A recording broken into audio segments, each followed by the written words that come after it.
Let's define a few key terms. Omega-3s are polyunsaturated fatty acids. They include EPA, DHA, and ALA. EPA and DHA, but not ALA, have the health benefits.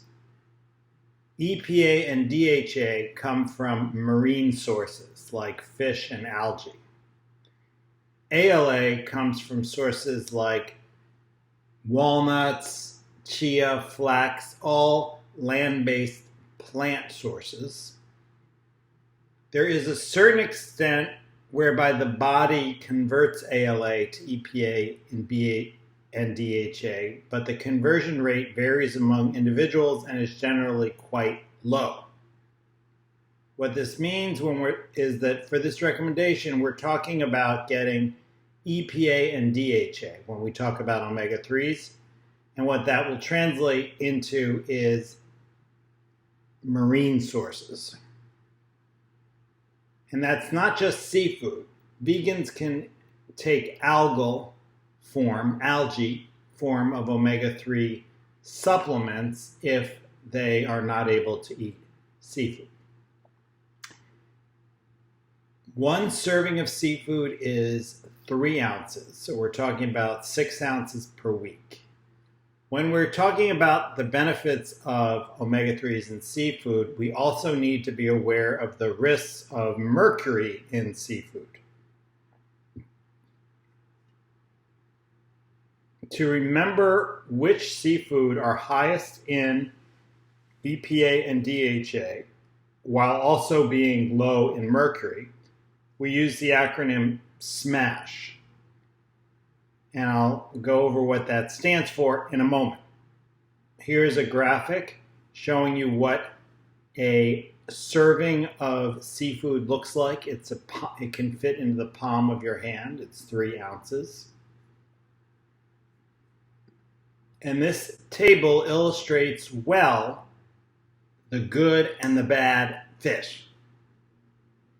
Seafood rich in omega-3s can be remembered with the acronym SMASH: salmon, mackerel, anchovies, sardines, herring. And you can just throw trout in.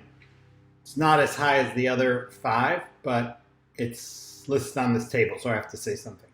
Again, SMASH: salmon, S; mackerel, M; anchovies, A; sardines, S; H for herring. Foods to avoid are the larger fish, which collect mercury, and these include swordfish, catfish, tuna, king mackerel. King mackerel is to be distinguished from just mackerel. If it says mackerel, you can be sure it's just mackerel. If it's king mackerel, it will say king mackerel. Chilean sea bass and tilefish. Probably the thing to really take away, because it's hard to remember all these, is tuna is such a common source of seafood in the American diet. It really should be avoided. The guidelines to avoid it are really the strongest in children and pregnant women, but anything that affects neurodevelopment and our neurologic system, I think, should be avoided in everyone.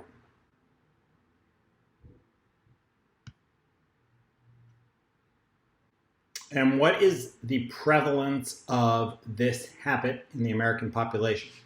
U.S. adults consume an average of 2 servings of omega-3 rich seafood. Great. Not so fast. Each month.